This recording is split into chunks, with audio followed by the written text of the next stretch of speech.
Vamos a continuar con la resolución de la guía de trabajos prácticos del tema criterios de evaluación de proyectos. Habíamos visto en el video anterior la resolución del ejercicio número 1, el punto A. Vamos a continuar con el punto B, el C, el D y el E de este ejercicio. Bueno, este ejercicio planteaba que una empresa está analizando un proyecto de 4 años de duración que implicaría invertir hoy 140.000 pesos. Los análisis efectuados estiman que el proyecto generará 200.000 pesos de ingresos y 120.000 pesos de egresos durante los próximos 4 años. En esas condiciones, determinar. Pedía calcular el valor actual neto, la tasa interna de retorno, la relación beneficio-costo, el periodo de recupero de la inversión, y pregunta finalmente si es conveniente la ejecución del proyecto.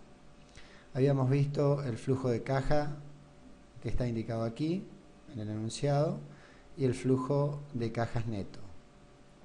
Y a partir del flujo de cajas neto habíamos calculado el valor actual neto utilizando una tasa de oportunidad del 12%, que es la tasa sugerida para la evaluación del proyecto, y nos había dado un VAM positivo de 102.987 pesos. El punto B plantea el cálculo de la tasa interna de retorno. Entonces, lo que podemos hacer aquí, es plantear la ecuación del VAM, podemos iterar hasta buscar la tasa que haga que el VAM sea igual a 0, o podemos usar Excel, por ejemplo, si tenemos disponible. Aquí simplemente lo que se hizo para el cálculo de la tasa interna de retorno es elegir dos tasas de oportunidad. Se buscó una tasa que diera un VAM positivo y otra tasa que diera un VAM negativo. Una tasa de oportunidad del 40% nos da un VAM positivo de 7.938 y con una tasa del 50% un VAM negativo de menos 11.605.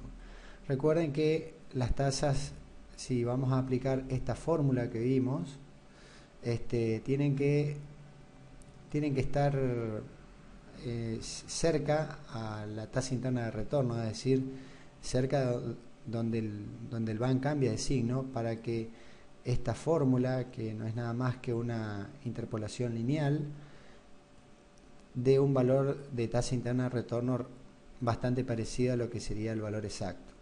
Entonces, si aplicamos la fórmula decía que era la tasa T1 era la tasa que daba un VAM positivo, que en este caso sería 40%, más la diferencia de tasas entre la tasa que dio un VAM negativo y la tasa que dio un VAM positivo, 50 menos 40, por el VAM positivo, que tenemos aquí arriba, más todo esto dividido, el VAM positivo, 7.938, más el valor absoluto del VAM negativo. Y aquí tenemos 11.605. Y eso nos da una tasa interna de retorno de 44%. Si recordamos el flujo de caja que tenemos aquí, vamos a probar simplemente en Excel a ver qué valor da. Vean, tenemos menos 140.000 en el momento inicial y 80 durante 4 periodos. Entonces, si yo coloco aquí menos 140.000, coloco positivo 80.000 durante 4 periodos,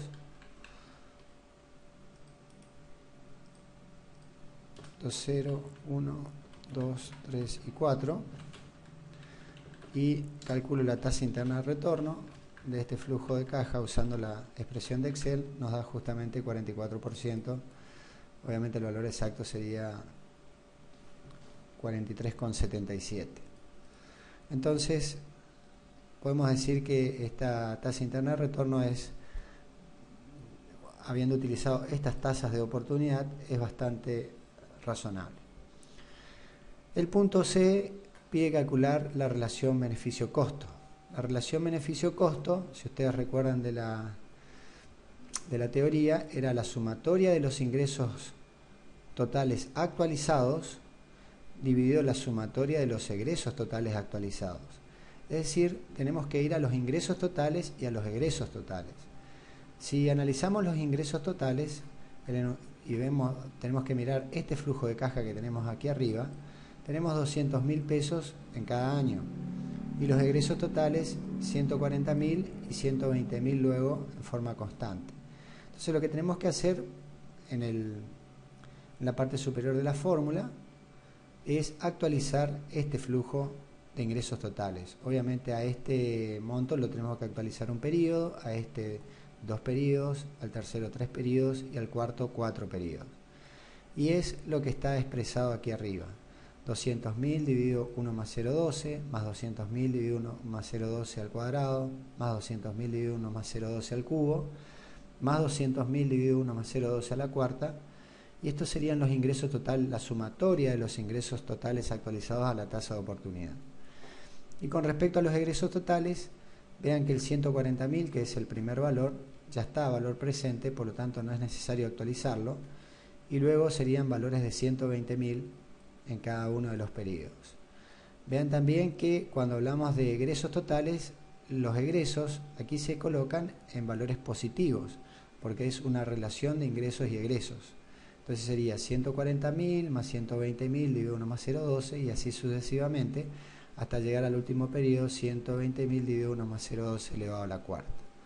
Y esto da un valor de 1,2 como valor de relación beneficio-costo, que indica cuántos pesos de ingresos vamos a recibir en este proyecto por cada peso de costo invertido en el proyecto.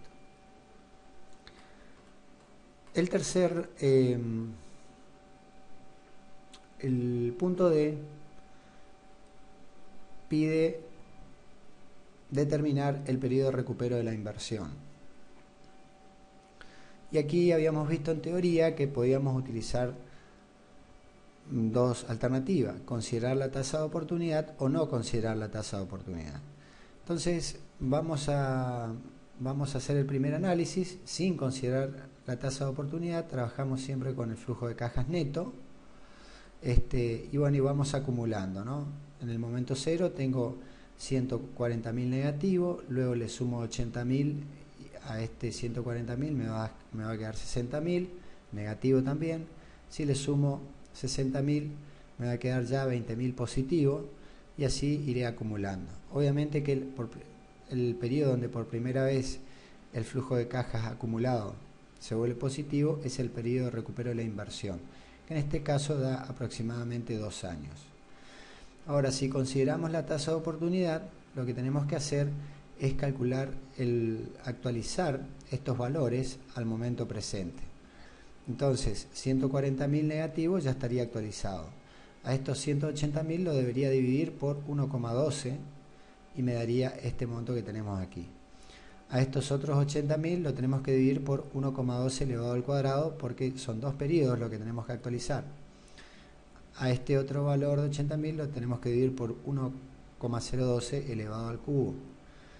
Y finalmente estos 80.000 tenemos que actualizar 4 periodos. Luego, si acumulamos el flujo de caja, vemos que en el periodo 2 todavía el flujo de caja acumulado sigue siendo negativo y recién se vuelve positivo en el periodo 3. Entonces, el periodo de recupero de la inversión serían aproximadamente 3 años. Tal vez un poco menos porque está aquí ya está casi igual a 0, digamos, ¿no? Entonces, a la pregunta del enunciado que dice si es conveniente la ejecución del proyecto, bueno, obviamente todos los indicadores nos arrojan esa conclusión.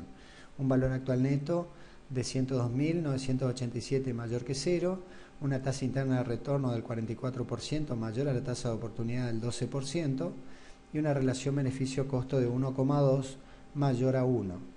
Y como dice la conclusión, como puede verse, en los 3 casos da las condiciones favorables para que se realice el proyecto. Por lo tanto, es conveniente que se lleve a cabo dicho proyecto.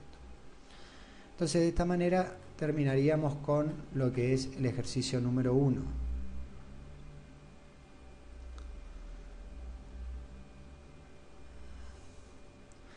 Bueno, aquí el ejercicio 2 pedía que se comenten brevemente cada una de las siguientes aseveraciones, indicando en cada caso las razones por las cuales está o no de acuerdo con lo expuesto. El punto A dice: el criterio de periodo de recupero de la inversión inicial le da demasiada importancia a los flujos de caja después de recuperar la inversión inicial. Y esta aseveración sería en principio obviamente falsa, porque lo que le interesa al criterio del periodo de recupero de la inversión es el tiempo que tarda en recuperar lo invertido y no lo que pasa después de haber recuperado lo invertido. El punto B dice: una de las ventajas de utilizar el criterio de periodo de recuperación de la inversión en la evaluación de proyectos es que se puede minimizar el riesgo eligiendo aquellos proyectos en que se recupera rápidamente la inversión inicial. Y esto sería verdadero, porque justamente una de las grandes incertezas que tenemos en la evaluación de proyectos es lo que va a ocurrir en el futuro. Y por lo tanto, si tenemos varias alternativas de proyectos con iguales indicadores de rentabilidad, pero hay alternativas donde se recupera más rápidamente la inversión, obviamente esas serán preferidas a las otras alternativas, porque a medida que pase el tiempo va a ser mayor la incerteza de todos los supuestos que se han hecho en la evaluación del proyecto. Entonces el punto B dice sí, o verdadero, porque determina el tiempo en que recuperó la inversión. Cuanto más tarde en recuperar la inversión, más incertidumbre tengo. Y el punto C dice: el gran mérito de la TIR es que no es necesario tener que pensar en una tasa de descuento apropiada para descontar los flujos del proyecto. Y esto también es verdadero, y acá dice porque un inversor o una empresa puede tener diferentes alternativas para colocar su dinero. Ahora, es todo un tema poder elegir apropiadamente una tasa de oportunidad para calcular, por ejemplo, el BAN. Entonces la TIR, como justamente lo hemos visto en teoría, como lo que hace la TIR es calcular una tasa de rentabilidad en definitiva, bueno, después el inversor podrá analizar, dado el riesgo del proyecto y las características del proyecto, si es, en definitiva, si decido o no asumir el riesgo de entrar en ese proyecto. El ejercicio 3 ya lo habíamos resuelto, el ejercicio 4 también.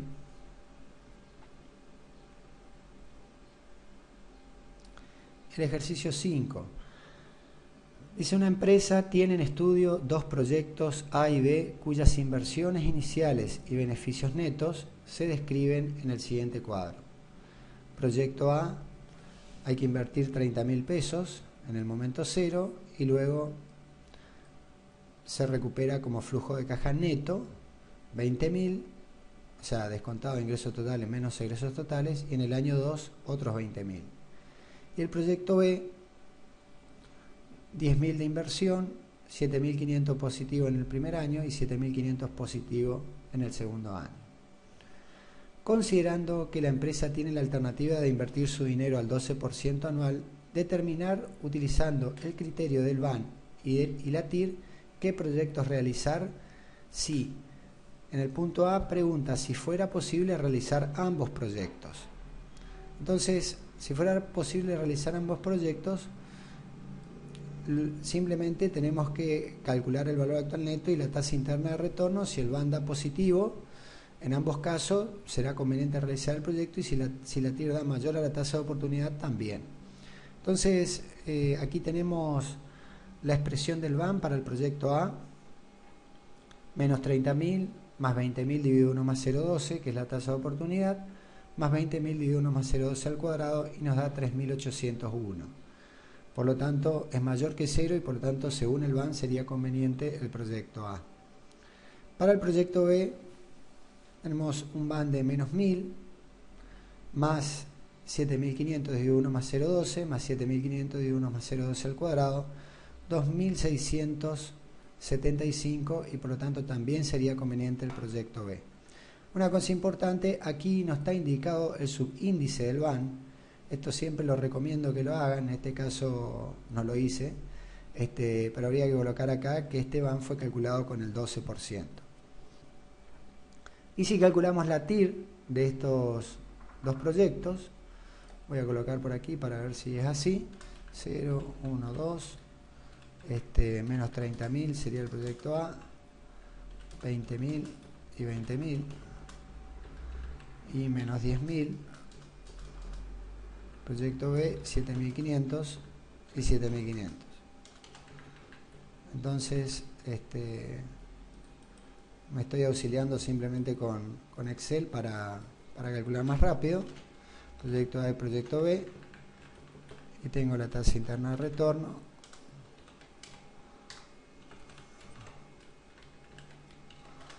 Bueno, aquí da 22% y aquí da 32%. Entonces el proyecto A tiene una tasa interna de retorno del 22% y el proyecto B una tasa interna de retorno del 32%.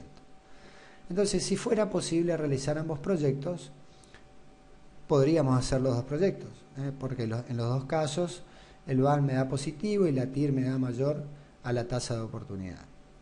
Ahora, ¿qué pasa si, vamos a analizar qué pasa si solo se pudiera llevar a cabo un proyecto? Entonces, si solo se pudiera llevar adelante un proyecto, tenemos que, si queremos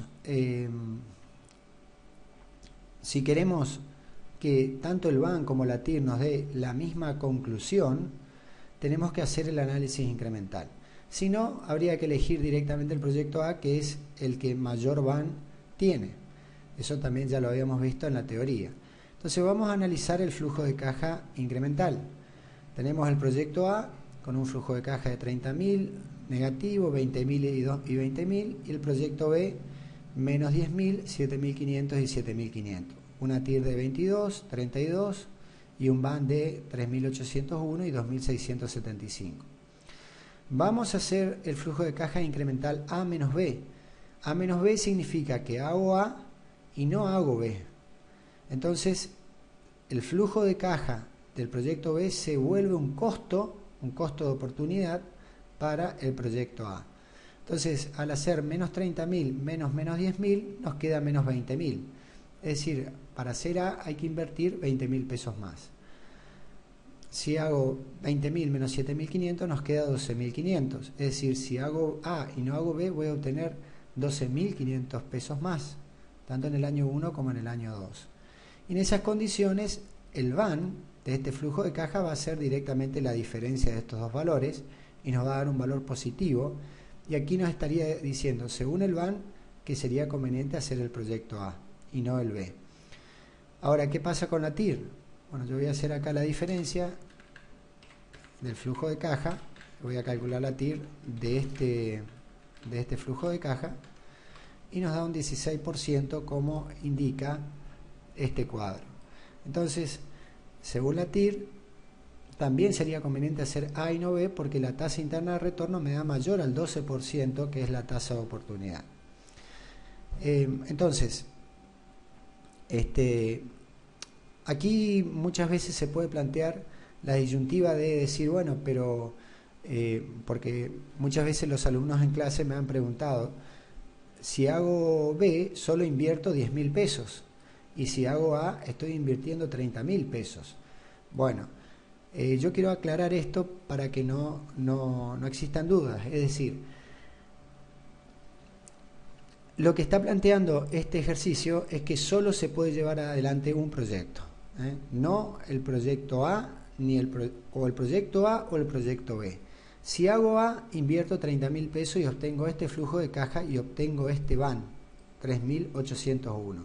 Vamos a ver qué pasaría si hago B. Si hago B, ¿qué va a pasar? Voy a obtener, en primer lugar, voy a tener esta situación. Con el proyecto B, tengo este flujo de caja. Invierto 10.000 y obtengo 7.500 y 7.500. ¿Sí? Ahora, y a su vez me sobran 20.000.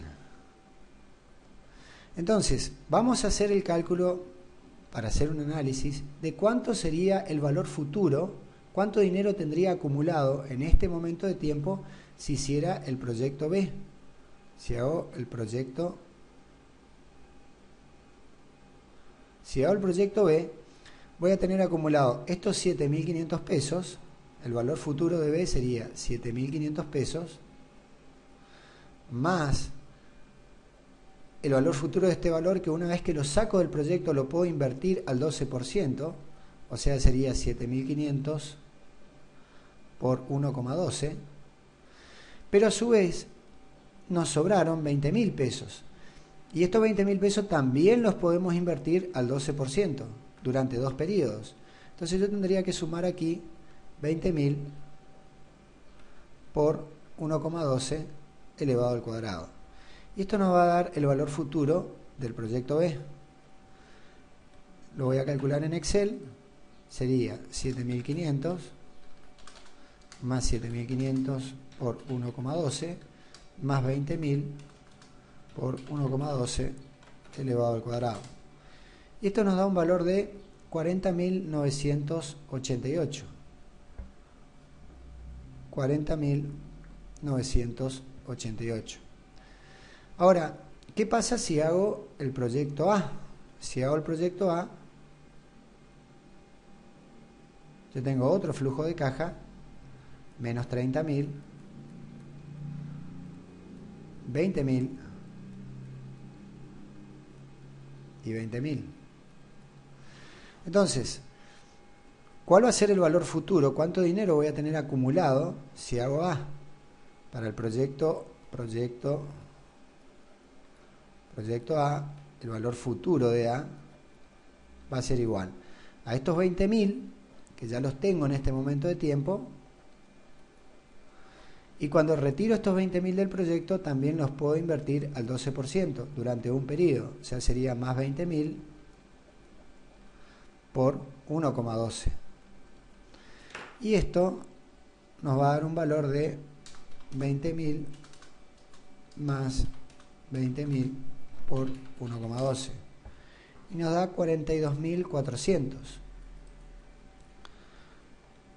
42.400.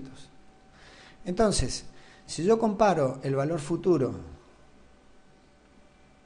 de ambos proyectos, ¿qué proyecto es más conveniente? Evidentemente es el proyecto A, porque si hago el proyecto A, voy a tener mayor cantidad de dinero acumulado una vez que termine este periodo de tiempo.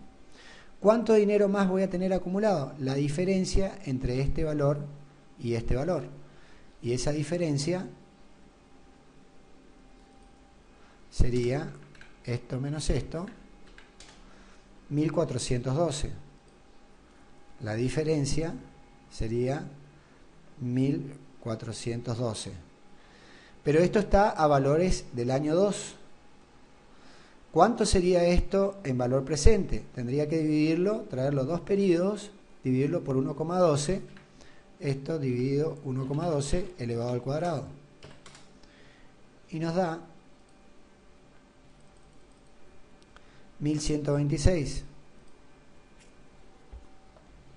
1.126. ¿Y qué es 1.126? Es justamente la diferencia, o sea, el van de A menos B, 1.126. Por lo tanto, vean que realmente conviene hacer el proyecto A y no el proyecto B. ¿Esto por qué? Porque el enunciado está planteando si conviene A o conviene B, ¿sí? Diferente sería si yo con esos 30.000 pesos, con estos 30.000 pesos, pudiera hacer 3 proyectos B. Si puedo hacer 3 proyectos B, obviamente que me va a convenir hacer 3 proyectos B en vez de un proyecto A. ¿Por qué? Porque con 3 proyectos B voy a obtener una rentabilidad del 32% y va a ser este valor multiplicado por 3, y con el proyecto A solamente voy a conseguir una rentabilidad del 22% y el VAN va a ser este valor que tenemos aquí. Pero el enunciado lo que está planteando es, tengo dos alternativas, o hago A o hago B. Y lo que se supone es que si me van a sobrar 20.000 pesos del proyecto A, como no tengo otra alternativa para invertir, la voy a invertir a la tasa de oportunidad del 12%. Entonces, de esta manera podemos ver cómo realmente el análisis incremental es muy útil para seleccionar proyectos que son mutuamente excluyentes. Entonces, veamos las conclusiones. Dice, según el VAN se pueden realizar ambos proyectos porque el VAN de los dos es positivo, como se indica en el cuadro anterior, para el caso A, donde si fuera posible realizar ambos proyectos.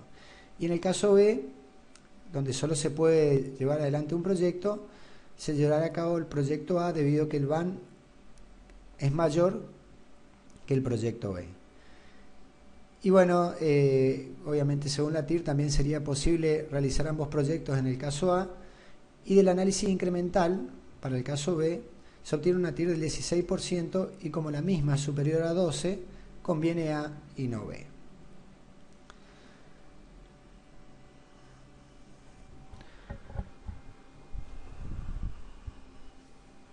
Pasemos ahora al ejercicio número 6. Dice, una empresa está evaluando la posibilidad de construir un edificio para alquiler que puede tener 6, 8 o 4 pisos de altura. La información de los flujos de caja esperados de cada alternativa es la siguiente. Para una altura de 8 pisos hay que invertir 35 millones, disculpen, para la construcción. Y el flujo de cajas neto anual, es decir, descontado todos los gastos de los alquileres, sería de 4.300.000 para este edificio de 8 pisos. Para el edificio de 6 pisos habría que invertir 24 millones y tendríamos 3.380.000 de ingresos netos. Y para el edificio 4 de 4 pisos habría que invertir 16 millones con un beneficio neto por año de 2.410.000. El enunciado dice, el punto A, todos los costos de construcción se incurrirían en el momento cero.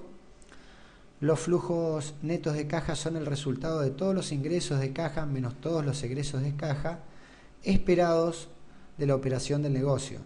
Todos los flujos se producen al final de cada año y están en términos reales. Es decir que ya está descontada la componente inflacionaria. No hay impuestos ni inflación, o si los hubiera, si hubiera impuestos ya estarían descontados del flujo de caja neto. Los edificios tienen un valor residual, no tienen valor residual, y todos ellos, independientemente del número de pisos, tienen una vida útil esperada de 40 años, y el costo del capital apropiado para este tipo de proyectos es del 10% anual. Con todos los antecedentes del problema, decida la altura óptima desde el punto de vista financiero que debiera tener el edificio. Usted debe justificar su decisión usando en forma correcta e independiente los criterios del valor actual neto y la tasa interna de retorno. Entonces veamos qué pasa con el edificio de 8 pisos. Aquí tenemos expresada la ecuación del VAN para una tasa del 10%. Vean que también aquí está menos 35 millones, que es la inversión inicial, y luego está el valor presente de durante 40 años de los ingresos netos. Aquí lo que está planteando es que durante 40 años va a haber un ingreso neto de 4.300.000 en forma constante. Entonces lo que podemos utilizar es la expresión del valor presente de un número n de cuotas. Recuerden que habíamos visto en la clase de matemática financiera que el valor presente, cuando teníamos un número n de cuotas, tenemos un valor presente y aquí teníamos cuotas constantes o montos uniformes durante n periodos. El valor presente era igual al valor de la cuota por 1 más la tasa de interés elevado a la n menos 1, y todo eso dividido por la tasa de interés y por 1 más i a la n. Entonces, con esta expresión podemos calcular el valor presente de todos estos valores constantes. Y si a eso le sumo el valor negativo de la inversión inicial, puedo también calcular el valor actual neto como alternativa sin tener que expresar como toda la ecuación larga del VAN durante 40 periodos, donde siempre se repite el mismo monto de ingreso neto. Entonces, eso es lo que está expresado aquí. 1 más 0,10 elevado a la cuarta menos 1, dividido 0,10 por 1 más 0,10 elevado a la cuarta. y nos da un VAN positivo para el edificio de 8 pisos de 7.049.000. Y una tasa interna de retorno, acá habrá que también el mismo procedimiento, cualquiera de las alternativas que ya vimos para calcular la TIR, bueno, habrá que ir iterando eventualmente, utilizar Excel, y nos da una TIR de 12% para esta alternativa de edificio. Analizando el edificio de 6 pisos, con una inversión de 24 millones y un ingreso neto de 338.000, nos da un VAN positivo de 9 millones y una TIR del 14%. Y para el edificio de 14 pisos, con una inversión de 16 millones y 2.410.000 de ingresos netos, nos da un VAN positivo de 7.567.000, con una TIR del 15%. Entonces, lo que estamos analizando aquí es cuál es la alternativa más conveniente. Si analizamos todas estas alternativas, según el VAN, es la alternativa que tiene mayor VAN, o sea, sería el edificio de 6 pisos. Pero si vemos la TIR nos podría llegar a confundir, porque el edificio de 4 pisos tiene 15% de tasa interna de retorno en comparación con el edificio de 6 pisos. Pero lo que yo estoy planteando aquí es, o hago el edificio de 6 pisos o hago el edificio de 4 pisos. Entonces, para en definitiva decidir correctamente si es conveniente o no hacer el edificio de 6 y no el de 4, tengo que hacer de vuelta el análisis incremental. Y para eso tendré un costo incremental de construcción de 8 millones, que es la diferencia entre la inversión del edificio de 6 pisos menos la inversión para el edificio de 12 pisos. Nos queda 8 millones que hay que invertir más en el edificio de 6 pisos. Y el flujo de caja incremental sería de 3.380.000 menos el beneficio neto de 2.410.000, que es el beneficio neto del edificio de 4 pisos, y nos queda un beneficio neto incremental de 970.000. Si hacemos el VAN de este flujo de caja incremental, sería menos 8 millones más 970.000 aplicando la fórmula, y nos da un valor positivo de 1.485.000 mayor que 0, y que debería ser exactamente la diferencia de valores entre el VAN del edificio de 6 pisos y el VAN del edificio de 4 pisos. Y si hacemos la TIR de este flujo de caja incremental, nos va a dar una TIR del 12%, que es mayor al 10%. Por lo tanto, obviamente el análisis incremental nos está indicando que también conviene el edificio de 6 pisos versus el edificio de 4 pisos. Entonces, esto es muy importante. Vean una vez más otra aplicación del análisis incremental. Lo que nos está diciendo que lo que invirtamos en forma incremental entre el edificio de 6 pisos y el de 4 pisos nos va a rendir más del 10%. Y por eso es conveniente, según la TIR, invertir en el edificio de 6 pisos y no en el de 4 pisos. Aunque cuando analizamos puntualmente la TIR del flujo de caja del edificio de 4 pisos puede parecer más interesante que la de 6 pisos. Entonces, como conclusión, recuerden siempre, si quieren cuando tienen alternativas de proyecto que son mutuamente excluyentes, si quieren que ambos indicadores les arroje la misma conclusión, sí o sí deben recurrir al análisis incremental. En ese caso, tanto el VAN como la TIR les van a arrojar la decisión correcta. Ahora, si no realizan el análisis incremental, recuerden elegir siempre la alternativa que tiene el mayor VAN, porque es la que más dinero les va a permitir obtener en ese proyecto. Vamos a ver ahora el ejercicio número 7 de la guía, cuyo enunciado dice: calcular el VAN y la TIR de una plantación forestal. El valor de la tierra es de 300 pesos por hectárea, el de las mejoras 500 pesos por hectárea. La maquinaria calculada por hectárea es de 350 pesos por hectárea. Los gastos de implantación durante el primer año ascienden a 700 pesos por hectárea, los del segundo y tercer año a 130 pesos por hectárea, los del cuarto a 40 pesos por hectárea y los del quinto al duodécimo año a 10 pesos por hectárea. El corte se efectúa en el duodécimo año, obteniéndose por la venta de la madera 7.500 pesos netos, descontado previamente los gastos de apeo, troceado, pelado, carga y flete. Considerar que la tierra tiene el mismo valor al cabo de los 12 años. Las mejoras, un valor residual de 300 pesos por hectárea y las maquinarias de 70 pesos por hectárea. Utilizar para el cálculo del BAN una tasa de oportunidad del 10% anual. Entonces, vamos a construir lo que se denomina ya un flujo de caja un poco más complejo de lo que veníamos haciendo. Acá tenemos varios conceptos de ingresos y varios conceptos de egresos.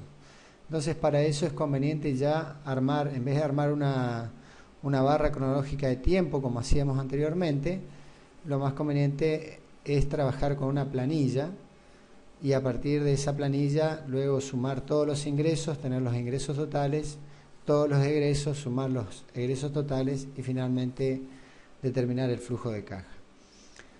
Aquí está armada justamente la planilla para este caso, donde en la parte superior están todos los conceptos que generan ingresos. Como primer concepto que tenemos aquí es la venta de la madera. En el enunciado dice que en el año 12 se va a generar un ingreso de 7.500 pesos por hectárea. También para poder llevar adelante este emprendimiento hubo que invertir 300 pesos por hectárea. Esto ya sería un egreso. Hay una compra aquí de la tierra de 300 pesos por hectárea. También hubo que realizar mejoras como inversión a razón de 500 pesos por hectárea. Hubo que invertir en maquinaria a razón de 350 pesos por hectárea. Y luego existieron una serie de gastos de operación. Dice, los gastos de implantación durante el primer año ascienden a 700 pesos por hectárea. Los del segundo y tercer año a 130 pesos por hectárea. Los del cuarto y los del quinto año, los del cuarto año a 40 pesos por hectárea. Y del quinto al duodécimo año 10 pesos por hectárea. Son todos gastos relacionados con la actividad productiva. Una cosa importante que lo coloco por primera vez aquí en la materia es colocar los valores negativos entre signos, entre paréntesis. Esto es muy utilizado en contabilidad. En vez de colocar un signo menos como salida de dinero, también se puede utilizar el signo entre paréntesis. Entonces, cuando en algún estado contable ustedes vean números entre paréntesis, es porque ese número es un valor negativo o implica un egreso de dinero. Entonces, bueno, aquí justamente lo he expresado de esa manera para que también tengan en cuenta alguna vez cuando ven un estado contable esta situación. Bueno, como decíamos, en el año 12 se obtienen 7.500 pesos por hectárea de ingreso por la venta de la madera. Y también, una vez que termina este horizonte de evaluación de 12 años, el inversor va a tener la tierra, o sea, el terreno donde invirtió, y lo que dice el enunciado es que la tierra va a tener el mismo valor residual que tenía al inicio. Es decir, tuvo que invertir 300 pesos y puede vender la tierra al cabo de 12 años a 300 pesos. Sin embargo, la maquinaria que invirtió aquí, obviamente va a tener un desgaste y su valor residual al cabo de 12 años va a ser solamente de 70 pesos.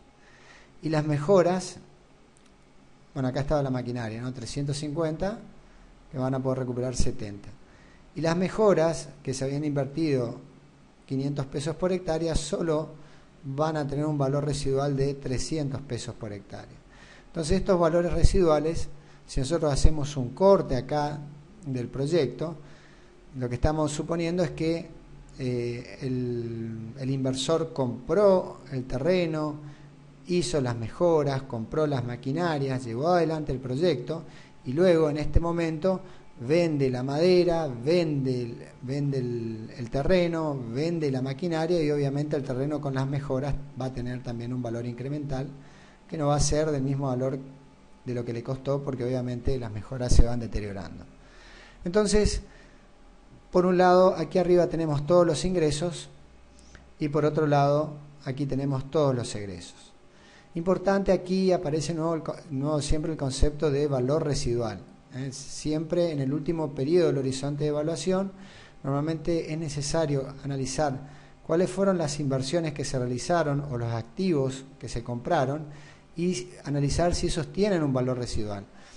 En el momento inicial puede ser una inversión o también se pudieron haber comprado activos durante el horizonte de evaluación y luego lo que hay que ver es hacer un corte al final del horizonte de evaluación y ver cuánto valdrían, qué valor tienen en el mercado todos esos activos y esos activos pueden ser considerados, y de hecho lo son, un ingreso en el último periodo del horizonte de evaluación. Bueno, entonces lo que vamos a hacer ahora es calcular el flujo de cajas neto, que sería la sumatoria de todos los ingresos menos la sumatoria de todos los egresos. Aquí en realidad por ahí faltaría un renglón que diga ingresos totales y otro renglón que diga egresos totales. Y en realidad esto no está del todo correcto porque el flujo de cajas neto no es un egreso, sino que esta línea debería cortarse aquí, digamos. No debería abarcar esta celda, digamos, incluir al flujo de caja neto porque esto no es un egreso. Entonces, haciendo la diferencia entre los ingresos totales y los egresos totales, tenemos flujos de caja negativo durante los 11 primeros años, que es muy característico de este tipo de actividad productiva, y luego en el último periodo se obtienen estos ingresos, que es la sumatoria de todos estos ingresos menos estos 10 pesos. Y con este flujo de caja estamos en condiciones de calcular el valor actual neto y la tasa interna de retorno. Calculando con toda la expresión del BAN que ya hemos visto anteriormente, nos da un BAN positivo al 10% de 548 pesos y una tasa interna de retorno del 12% mayor al 10%. Y por lo tanto la conclusión es de que conviene realizar el proyecto.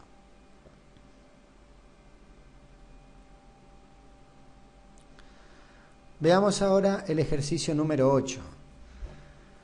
El enunciado dice, suponga que una empresa actualmente está obteniendo una rentabilidad del 4% según se indica en el cuadro y tiene la posibilidad de realizar una inversión adicional de 10 pesos que redituará 2 pesos cada año y de la cual se recuperará 6 pesos. ¿Cuál es la nueva rentabilidad de la empresa? ¿Cuál es la rentabilidad de la inversión marginal? ¿Le conviene a la empresa realizar esa inversión marginal si la misma tiene la alternativa de invertir esos 10 pesos al 8% anual? Entonces aquí hay una tabla donde tenemos el tiempo en años, el flujo de caja proyectado de la empresa sin la inversión adicional, que sería sin un nuevo proyecto que está pensando, y la empresa tiene proyectado este flujo de caja. Actualmente tiene inversiones por 100 pesos, ingresos netos de 4 en cada año y al final del quinto año va a obtener 104 pesos. De manera que si se calculara la TIR de este flujo de caja, daría una rentabilidad del 4% para la situación sin proyecto. Esta sería la situación sin proyecto. Luego tenemos la inversión adicional o marginal. Se van a invertir 10, se van a obtener 2 pesos cada año y al cabo del quinto año, además de los 2 pesos, se van a obtener 6 pesos como valor residual de las inversiones.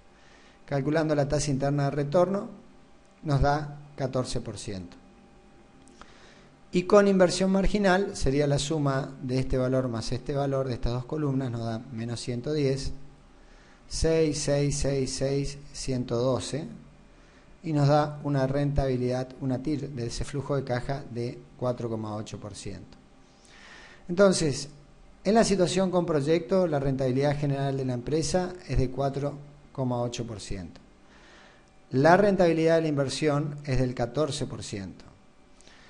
¿Cuál es la conclusión? Que a la empresa le conviene hacer esta inversión porque la rentabilidad marginal es mayor que la tasa de oportunidad del 8%. O sea, porque esto que sería el proyecto es mayor al 8%. Bueno, este ejercicio que parece un poco sonso, digamos, tiene en realidad conceptualmente una importancia significativa. Normalmente cuando estamos evaluando un proyecto para una empresa, la empresa realmente existe. No es normalmente una empresa nueva, sino que es una empresa que está en funcionamiento. Y cuando nosotros analizamos un proyecto, lo que hay que hacer básicamente es colocar cuáles son los ingresos adicionales que va a generar el proyecto, que serían estos para la empresa, y cuáles van a ser los costos adicionales que va a generar el proyecto para la empresa. Y sobre este flujo de caja, que sería el del proyecto, se calcula la rentabilidad para ver si el proyecto es conveniente o no, invirtiendo teniendo en cuenta la tasa de oportunidad de la empresa. Esto visto así en este cuadro parece muy sencillo, pero cuando una empresa está funcionando, tiene muchos gastos fijos, gastos variables, que muchas veces son difíciles, incluso ingresos de distinto tipo, que muchas veces son difíciles de diferenciar qué gastos son asignables al proyecto nuevo que va a venir y qué gastos no son asignables al proyecto nuevo que va a venir. Porque justamente lo que nosotros tenemos que hacer es los ingresos incrementales, o sea, cuánto dinero más de ingreso va a generar el proyecto y cuánto egreso más va a generar el proyecto. Y haciendo la diferencia entre ingreso y egreso, hacemos el flujo de cajas neto y calculamos la rentabilidad de ese proyecto. Pero el problema, como les decía, normalmente los proyectos son hechos para empresas que están en funcionamiento. Entonces, es muy difícil muchas veces separar e identificar claramente, como les decía, qué ingresos y qué egresos, sobre todo egresos o gastos, son asignables al proyecto.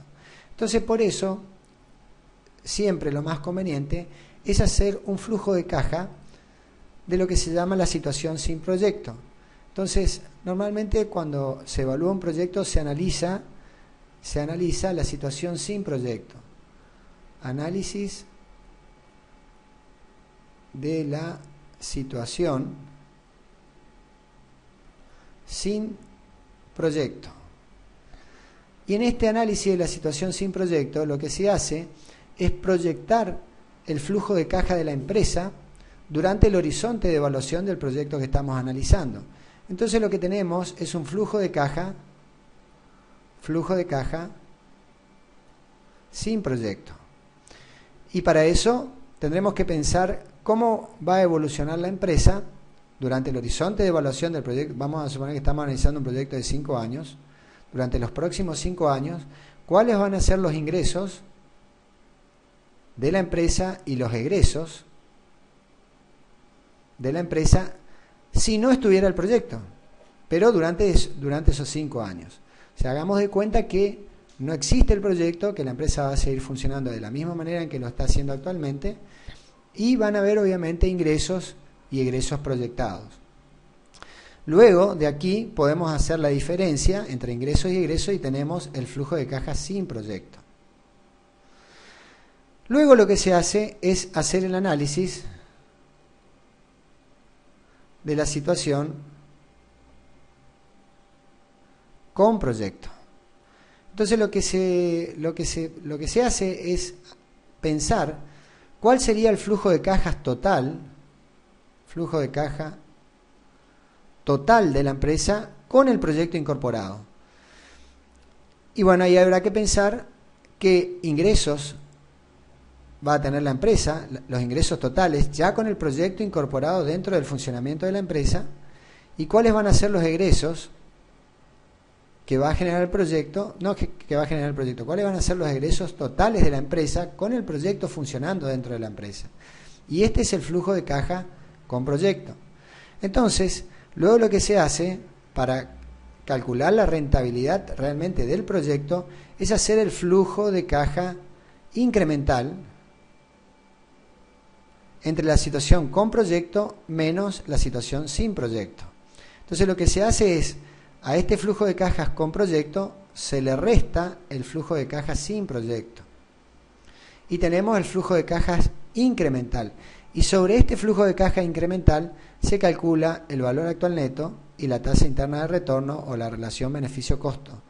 Y este va a ser el flujo de caja justamente del proyecto, porque el proyecto ha generado este cambio en el flujo de caja de la empresa. ¿Por qué se hace esto, digamos? ¿Por qué no analizamos solamente el proyecto? Porque muchas veces hay egresos que son difíciles de separar o de asignar a un proyecto. Por ejemplo, si la empresa está pagando un alquiler y ese alquiler va a seguir existiendo en la situación con proyecto, obviamente ese alquiler no es asignable al proyecto, porque no es un costo incremental del proyecto. Si la empresa tiene 5 personas que trabajan en la empresa y en la situación con proyecto van a seguir trabajando estas 5 personas, entonces no puedo asignarle costo al proyecto porque no genera un egreso adicional. Y así, por ejemplo, si la empresa está pagando un contador y en la situación con proyecto va a seguir pagando el mismo contador, no hay un costo adicional por el hecho de que el proyecto esté funcionando la empresa. Entonces ese costo no debe ser considerado para analizar el proyecto.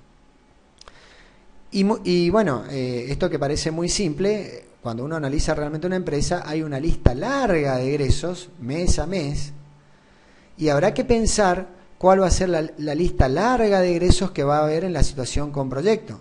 Y si obviamente se sumó personal o aparecieron algunos gastos adicionales, bueno, cuando hagamos la sumatoria y hagamos la diferencia entre este valor y este valor, obviamente lo que quede de diferencia va a ser el egreso incremental que corresponde asignarle al proyecto. Porque lo único que estamos haciendo aquí es cambiar la situación con proyecto. O sea, el cambio que hay entre la situación con proyecto y la situación sin proyecto es que ahora existe el proyecto. Y esto que parece un análisis, como le digo, bastante simple, si alguna vez van a alguna operatoria donde solicitan un crédito, por ejemplo, para algún emprendimiento productivo, la mayoría de las operatorias les exige a las empresas que están solicitando hacer el análisis del flujo de caja de la situación sin proyecto. Luego les piden realizar el flujo de caja en la situación con proyecto. Y a partir de tener la situación sin proyecto y la situación con proyecto, realizar el flujo de cajas incremental, y a partir del flujo de caja incremental, que es la diferencia entre la situación con proyecto y la situación sin proyecto, calcular los indicadores de rentabilidad que tenemos aquí. Como verán, esta es una aplicación más del análisis incremental que veíamos cuando analizábamos los problemas que podía tener la tasa interna de retorno. Si nosotros volvemos al ejemplo anterior,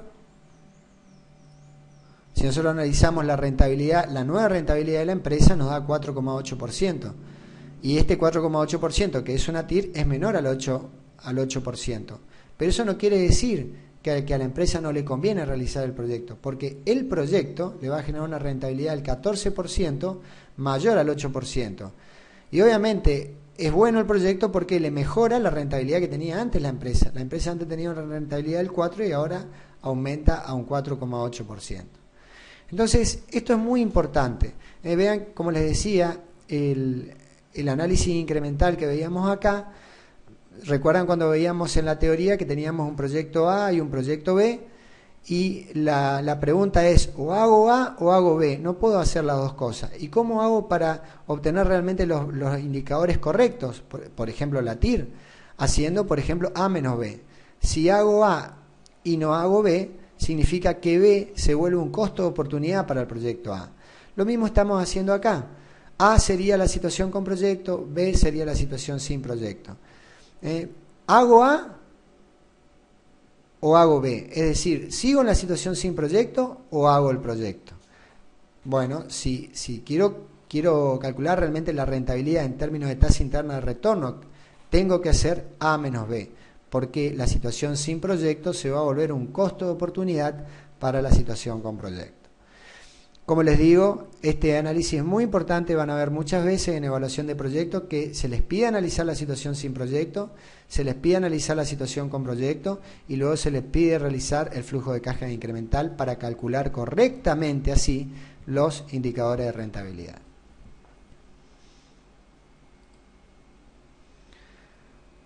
Bien, sigamos ahora con el ejercicio número 9.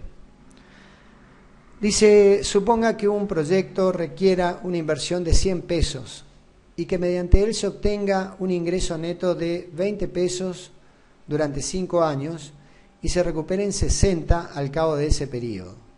¿Cuál es la TIR del proyecto?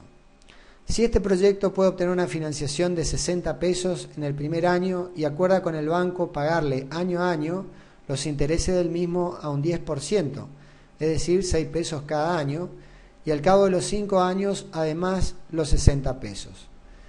Pregunta, ¿cuál es la rentabilidad del capital propio? También pregunta si le conviene al inversor financiarse de esta manera si su costo de oportunidad del capital es del 12%. ¿Qué ocurriría con la rentabilidad del capital propio si la tasa del crédito, en vez de ser del 10%, es del 5% o del 15% o del 20%? Y también, ¿qué ocurriría con la rentabilidad del capital propio si el porcentaje de capital propio es del 80% o del 20% con una tasa de crédito del 10%? Bueno, son muchas preguntas. Vamos a ir resolviendo por parte este ejercicio. Lo primero que vamos a analizar es la situación sin financiamiento, que nosotros lo llamamos aquí situación 1 sin financiamiento. Y vamos a analizar, a esto también se lo denomina en evaluación de proyecto, el proyecto puro, es decir, proyecto sin financiamiento. Esto también muchas veces es solicitado cuando uno entra a una operatoria para solicitar un crédito, que hagan el flujo de caja del proyecto puro y luego que hagan el flujo de caja con el crédito incorporado al proyecto. Entonces, ¿cuál sería el proyecto puro? Bueno, el proyecto requiere una inversión de 100, o sea que va a haber, si tengo que calcular el VAN, voy a tener un valor negativo de 100 pesos al inicio, y luego se obtiene un ingreso neto durante 5 años de 20 pesos. 20 pesos, 20 pesos, 20 pesos, 20 pesos, y 20 pesos más en el quinto año. Y luego, a los 5 años de estos 100 pesos se recuperan 60. Por lo tanto, esta sería la expresión del VAN para la situación sin financiamiento. Menos 100 más 20 dividido 1 más 0,12, donde 0,12 es justamente el costo de oportunidad del capital o la tasa de descuento que vamos a utilizar, 12%. Luego aquí lo actualizamos 2 periodos, aquí actualizamos 3 periodos, actualizamos 4 periodos y actualizamos 5 periodos. Y esto nos da un VAN positivo de 6,14 pesos. Y una tasa interna de retorno de casi 14%, 13,94. Entonces esta sería la situación sin financiamiento, es decir, el proyecto sin financiamiento es rentable y permite generar 6,14 pesos más de lo que hubiéramos obtenido si invertimos el dinero al 12%, que es justamente lo que significa el VAN. Entonces, este es un punto clave de partida para analizar si al inversor le conviene o no financiarse. Porque si el inversor no, financiándose, no puede obtener un BAN mayor a 6,14 pesos, entonces no le va a convenir la financiación. Y si puede obtener un mejor BAN que esto, entonces sí le conviene la financiación. Entonces veamos la situación con financiamiento. Y el primer caso que se plantea es un porcentaje de capital propio de 40%. ¿Por qué? Porque va a pedir un crédito de 60 pesos en el primer año. Es decir, si va a pedir 60 pesos y necesitaba invertir 100, solamente va a poner 40 pesos de su bolsillo. Por lo tanto, el porcentaje de capital propio va a ser 40%, porque es 40 dividido 100. Y vamos a analizar el primer caso que pide el ejercicio, donde se utiliza una tasa del crédito bancario del 10%. Entonces, hagamos nuevamente un flujo de caja en forma de tabla, donde aquí arriba, en un color verde claro, están los ingresos y aquí abajo están los egresos indicados en color rojo. Y finalmente el flujo de caja neto con un color naranja. Entonces, ¿cuáles van a ser los ingresos que va a generar el proyecto? Los ingresos netos de la actividad, que eran estos que teníamos aquí arriba, van a ser 20 pesos en el año 1, 20 en el año 2, 20 en el año 3, 20 en el año 4 y 20 en el año 5. Decíamos que como inversión se invertían 100 pesos y que el valor residual de estos 100 pesos iban a ser 60 pesos que se recuperan en el quinto año. Y esto es básicamente lo que hemos expresado aquí como van. 20, 20, 20, 20, 20, 60 como ingresos y 100 como inversión. Ahora, aquí aparece la figura del financiamiento. Y el enunciado dice que va a poder obtener un financiamiento de 60 pesos. Y una vez que a la persona le entregan el dinero, eso significa un ingreso de dinero a la caja del inversor. Es dinero que ingresa al flujo de caja. Por lo tanto, el crédito, cuando se lo otorgan en el momento inicial, es un ingreso de dinero en el flujo de caja. Y luego, cuando paga los intereses y devuelve el capital, va a ser una salida de dinero en el flujo de caja. Entonces, este crédito se pactó devolver solo los intereses a un 10%, es decir, 6 pesos cada año, 6, 6, 6, 6, 6, es decir que siempre devolvió solo intereses y por lo tanto nunca ha devuelto el capital, y en el quinto año el banco le permite devolver el capital, que sería 60 pesos, que es lo que dice acá, ¿no?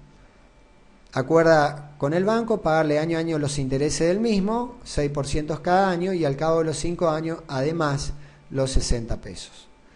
Entonces, este sería el flujo de caja de la situación con financiamiento, con un porcentaje de capital propio del 40% y una tasa de crédito bancario del 10%. En estas condiciones, podemos calcular el valor actual neto, habiendo hecho el flujo de caja. Vean que en el flujo de caja neto nos queda 60 como ingresos menos 100, nos queda menos 40. Es decir, esta persona realmente ha invertido solo 40 pesos de los 100 que había que invertir. Por lo tanto, el porcentaje de capital propio de la inversión es solamente de un 40%. Y está obviamente expresado aquí en el flujo de cajas neto. Es la salida real de dinero para el inversor. El inversor solamente tuvo que colocar 40 pesos para llevar adelante el proyecto. Luego, los ingresos netos de cada año van a ser 20 menos 6, 14 en cada uno de estos años, y en este último año van a ser 80 menos 66, y justamente da también 14 por una casualidad de que el valor residual de la inversión coincide con la devolución del crédito. Calculando el BAN con la tasa de oportunidad del inversor del 12%, nos da un BAN positivo de 10,47% y una TIR del 22%. Entonces, la pregunta es si le conviene o no a este inversor financiarse con el crédito bancario. Y la respuesta es sí. ¿Por qué? Porque obtiene un BAN mayor a lo que hubiera obtenido si no se financiaba con el banco. Aquí va a obtener un BAN mayor al que hubiera obtenido en la situación sin financiamiento. Veamos qué pasa con una tasa del crédito bancario del 5%, que es lo otro que pregunta aquí. ¿Qué pasaría con la rentabilidad del capital propio si la tasa de crédito es del 5%? Y es el mismo análisis, nada más que en vez de ser aquí 6 pesos, que tendría que devolver año a año, tendría que devolver 3 pesos, que sería el 5% de 60. Y el flujo de caja le va a quedar 40, menos 40, 17, 17, 17, 17. En esas condiciones le va a dar un BAN de 21,28%, obviamente mayor a 6,14%, y por lo tanto también le conviene financiarse de esa manera. También le da una tasa interna de retorno de 31%. Pregunta qué pasa con si la tasa de crédito bancaria fuera del 15%.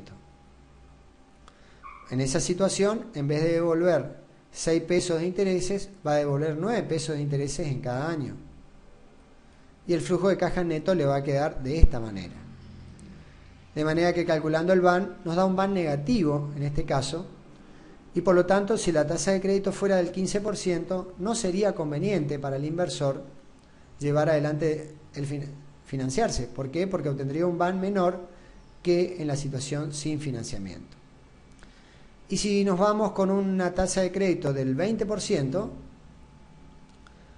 va a tener que devolver 12 pesos de interés cada año, el resto se mantiene completamente igual, y el BAN nos da un valor negativo de menos 11. Obviamente tampoco conviene si la tasa del crédito fuera del 20%. Y veamos una tasa de crédito particular, que es la del 12%, que coincide con su tasa de oportunidad, con la tasa de oportunidad del inversor, porque es la tasa con la cual estamos calculando el valor actual neto.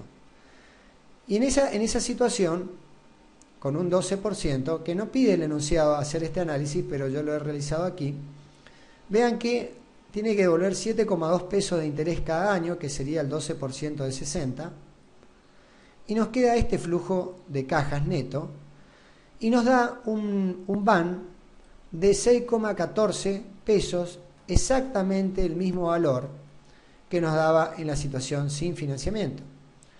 Es decir, que si el banco le cobra una tasa de interés del mismo valor que su tasa de oportunidad, le da lo mismo utilizar su dinero que utilizar el dinero del banco, porque la tasa en definitiva que le cobra el banco es exactamente igual a su tasa de oportunidad.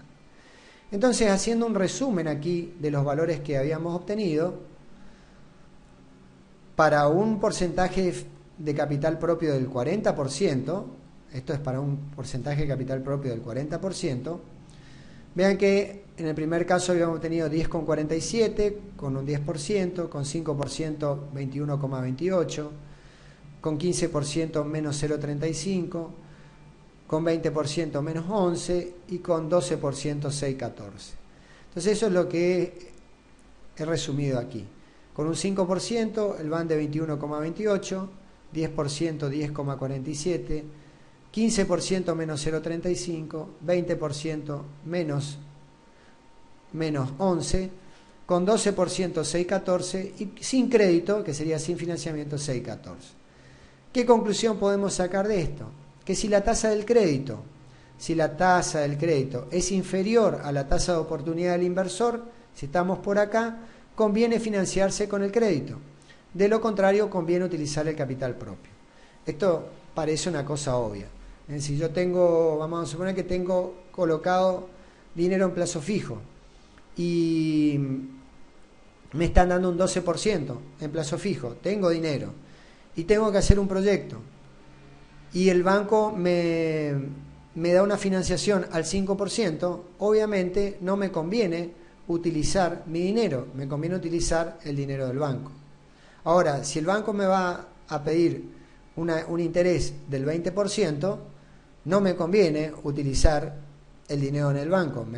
del banco, me conviene retirar el dinero del plazo fijo y utilizar mi propio dinero. Entonces, esta es una conclusión, por ahí puede resultar obvia para muchos, pero por ahí para otros no es tan obvia. Entonces, es una primera conclusión de este ejercicio.